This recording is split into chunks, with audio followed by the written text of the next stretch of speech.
Hello viewers, welcome back my channel kitchen food blog. আজকে আমি যে রেসিপিটা বানাচ্ছি একটু ভিন্ন ধরনের, সম্পূর্ণ আলাদা। আপনারা ট্রাই করবেন বাড়িতে অবশ্যই। খুব সুন্দর একটা অল্প সময়ের একটা ডাল রেসিপি দেখাচ্ছি। আমি একটা প্যানে ডালটা সিদ্ধ হওয়ার জন্য একটু জল দিয়ে দিলাম। এবারে এই যে আমি মুসুর ডাল ধুয়ে নিয়ে এসেছি, এটাকে আমি সেদ্ধ হতে দেবো। ডালে একটু লবণ আর দেব কাঁচা লঙ্কা। এবার এটা সিদ্ধ হবে, সিদ্ধ করে আবার ফিরে আসছি। ডাল এখানে একদম ভালো করে সিদ্ধ করে নিয়েছি। এবার চলে যাচ্ছি আমি পরের স্টেপে। এবারে আমি গ্যাসে কড়াই বসিয়ে দিয়েছি, দিয়ে দিচ্ছি 1 চামচ মতো বড় চামচের সাদা তেল, আর দেব 1/2 চামচ মতো একটু ঘি।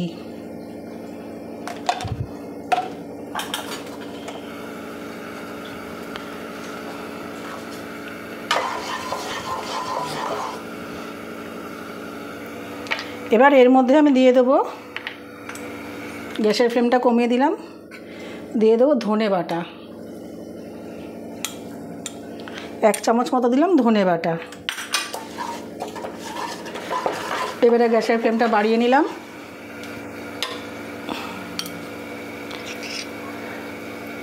হাফ চামচ মতো দিলাম জিরে বাটা।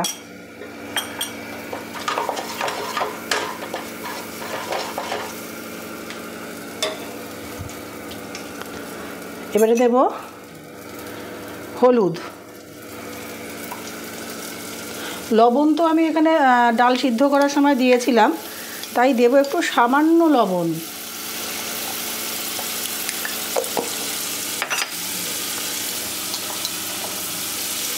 দেব চিনি। গ্যাসের ফ্লেমটা আবার কমিয়ে দিলাম।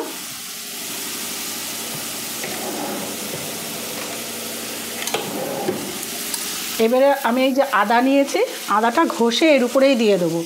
আপনারা ইচ্ছা করলে এখানে আদা বাটাও ব্যবহার করতে পারেন, তবে এখানে আমি আদা ঘষে দিলে কি একটুখানি ভালো লাগে আমার খেতে। একটু একটু যে দানা দানা মতন থাকে, অল্প সামান্য হালকা, এটা ভাল লাগে খেতে।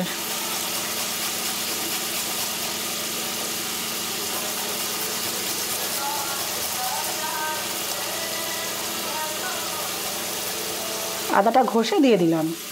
এবার এটাকে আমি একটুখানি ভালো করে কষাবো, যেন মশলার কাঁচা গন্ধটা না থাকে। আর মশলা ভালো করে আমি কষিয়ে নিয়েছি।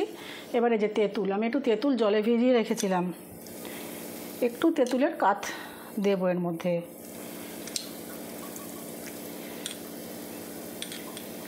এই যে,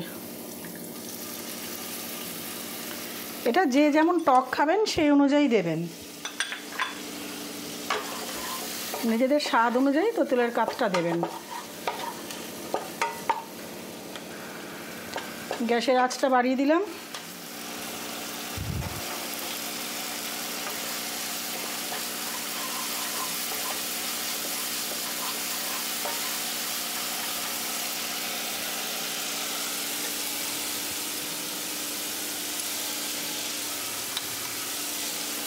এবারে দেব সামান্য একটু লঙ্কা গুঁড়ো।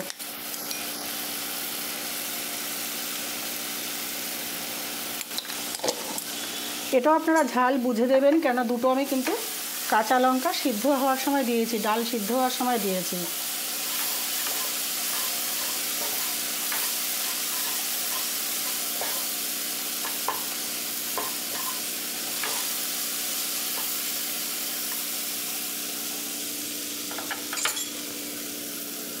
এরপরে আমার রেসিপিগুলো যদি আপনাদের ভালো লেগে থাকে, আমার চ্যানেলটাকে অবশ্যই সাবস্ক্রাইব, লাইক, শেয়ার ও কমেন্ট করবেন, আমাকে সাপোর্ট করবেন, পাশে থাকবেন।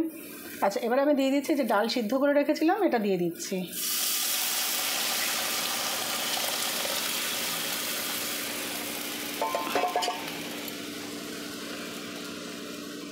এবার এটা ফুটে উঠবে, একটু মিনিট খানেক এটাকে আমি ফুটিয়ে নেব। আর আমরা বাঙালিরা আমরা বাঙালিরা যে ডাল ঘুটুনি দিয়ে ডালটা ঘুটি, তো এইটা ডালটা ঘুটবো না, এরকম একটুখানি দানা দানা থাকবে। এবার ডালটা ফুটিয়ে আবার ফিরে আসছি আপনাদের কাছে। আচ্ছা, এবারে দেবো, ডালটা ফুটে এসছে, এবারে দেবো আমি একটু নারকেল কোড়া। আপনারা ইচ্ছা করলে আমি যখন মশলা কষাচ্ছিলাম সেই সময় নারকেল কোড়াটা দিয়েও কষিয়ে নিতে পারেন, এটা অপশনাল, আপনারা কখন নারকেল কোড়াটা মেশাবেন, কিন্তু মেশাতে হবে, নারকেল কোড়াটা দিতে হবে। এটারও পরিমাণ আপনারা পছন্দ অনুযায়ী দেবেন, আর যে আপনারা কতটা নারকেল কোড়া পছন্দ করেন খেতে, বা নারকেল খেলে অনেকের অম্বল টম্বল হয়, অ্যাসিড হয়ে যায়, সেই বুঝে দেবেন, কিন্তু দিতে হবে, অল্প হলেও দিতে হবে।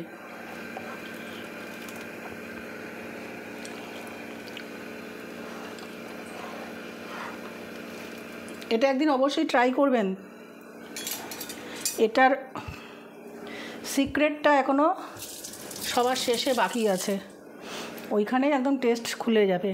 আচ্ছা, এখানে আমার আরও একটু দিতে হবে চিনি, আরেকটু চিনি লাগবে এখানে। আপনারা এই পর্যায়ে লবণ ঝাল সব দেখে নেবেন, টেস্ট করে নেবেন।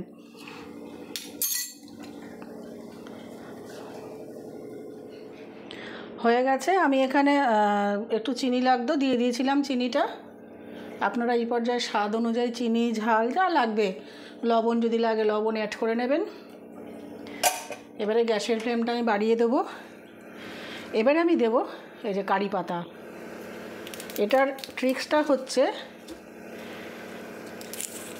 কারি পাতা দিয়ে আমি আর ফুটাবো না, সাথে সাথে ঢাকনা দিয়ে দেবো।